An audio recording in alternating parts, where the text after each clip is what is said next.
Hey guys, Peter Harper, Managing Director and CEO of Asena Advisors. For those of you who are not familiar with the business, we advise foreign family offices and businesses on US-based direct investment and mergers and acquisitions.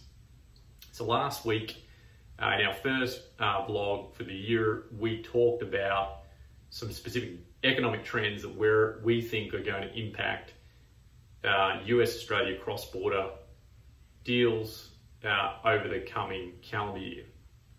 Today I wanted to talk about why we think that 2021 is different from 2020. So again, as we're into a new year, the pandemic rages on. Everyone is mentally trying to wrap their head around why, when the health crisis feels as real and as bad as it was in 2020, why the economic crisis doesn't follow the same pattern. And I think it's important to compare the two.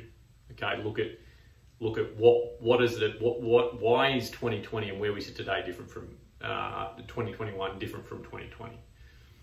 In 2020, when the stock market created 40% in a single day, the most normal humans around the world were focused on three things. Do I have a roof over my head? And do I have a job so I can afford to maintain one? Do I have access to healthcare? Right, and even if that means I can afford healthcare, so I have the means to pay for it, is the government in the country that I live, do they have the ability to support those needs? And then finally, do they have the ability to feed myself and my family? Right, whether that's through the means of having a job or through access to certain types of food. Right? Today, it's my view that those three issues have largely been resolved.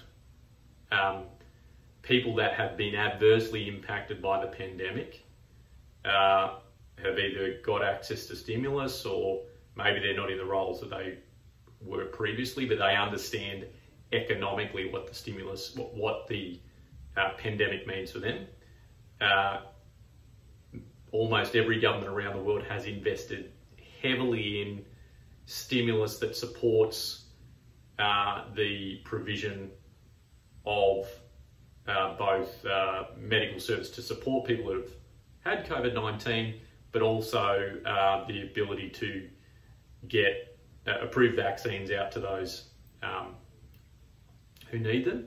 And then on top of all this, we have had an unprecedented amount of stimulus, economic stimulus, pumped into global economies around the world, whether that's through zero interest rates or below zero interest rates in certain countries, or through measures designed to get cash into economies, whether it's financial markets or through certain other stimulus measures to support business.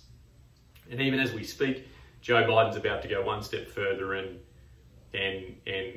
deliver another massive stimulus plan to support the US economy, right? So even more money coming into the system, right? And the concern with economists is, okay, do we even have the ability to soak that much money up immediately, right? Which could result in inflation. We've largely had most asset prices across most industries stabilize, right? Even in parts of the economy where if we didn't have the stimulus, maybe they shouldn't. In certain other parts of the economy that are doing really well in the pandemic, we've got asset prices that are out of control, right? But the nature of having public markets that are highly volatile is that prices will go up really quickly, but they'll come down. So volatility is not necessarily a bad thing. It's a bad thing if you don't have a strong team advising you and supporting you. But if you're patient, you're educated, and you're watching out for opportunities, it can mean that you can financially do very well out of it. So what we're saying to all our clients is 2021 is not 2020. again, we need to maintain a straight head. We need to think tight, because we are still in the middle of a crisis.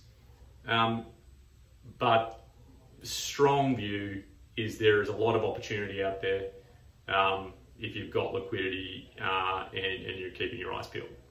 Thanks, guys.